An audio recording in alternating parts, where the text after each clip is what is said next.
Welcome to the GTP. My name is Scott, where we talk all things manga, and something recently very special happened, and that is because of you liking, commenting, sharing, subscribing to the channel. Yen Press has taken notice to the point that they're willing to send the first volume of 7 Fates with BTS for us to go ahead and review and discuss on this channel.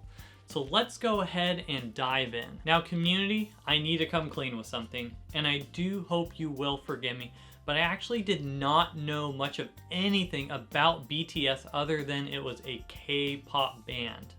Not only is it a K-pop band, I had no idea how popular they were. I mean, it's one thing to be able to get yourself on a manhwa, but it's an entire whole nother level when I was pulling up their music videos on YouTube. Some with over a 1.7 billion views. Not million, billion. They're kind of a big deal. And thanks to the fine people at the Yen Press marketing department, I now have Boy with Love stuck in my head on repeat. And then I went online and I found out they even have their own Lego set. What is up with that? Could you imagine the poll? Taylor Swift doesn't even have her own Lego set yet. What is going on here? And I really do love Legos.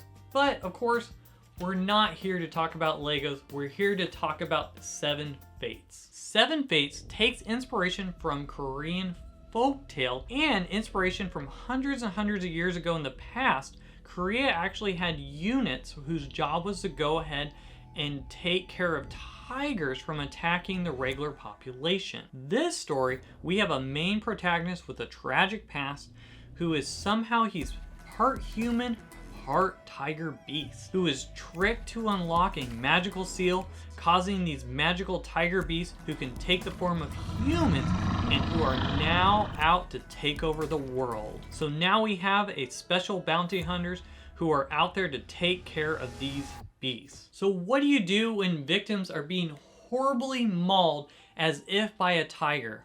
Why?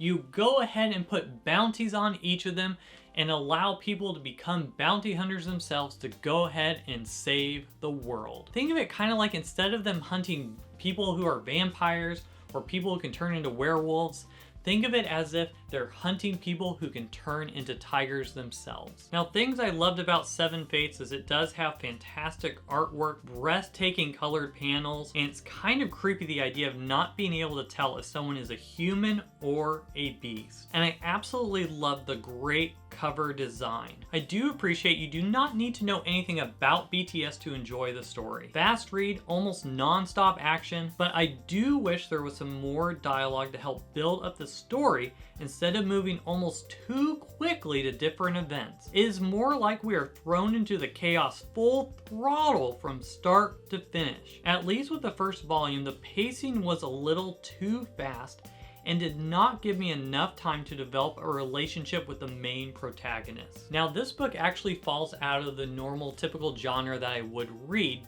but I can see the appeal and I can see the story resonating with those, especially if you are a fan of BTS. I mean, it would be pretty cool if I was flipping through and as I see a new character be introduced, I'm able to recognize which BTS member that person is, and I'd probably be freaking out a little more.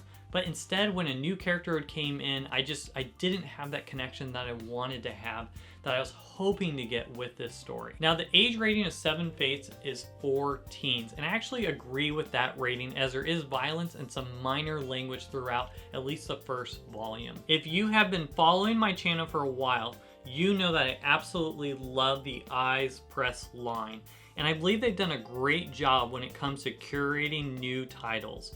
So I'm very excited to see what continues to come down its future pipeline. So that's my first impressions of 7 Fates. I gotta say thank you so much. It's really because of this community that Yen Press has taken notice to the point that they're willing to send a new release to us so we can go ahead and have a discussion together. I'm looking forward to your comments below, and hopefully this won't be the last time we get something from Yen Press. Thank you so much for watching, and I'll see you on the next one.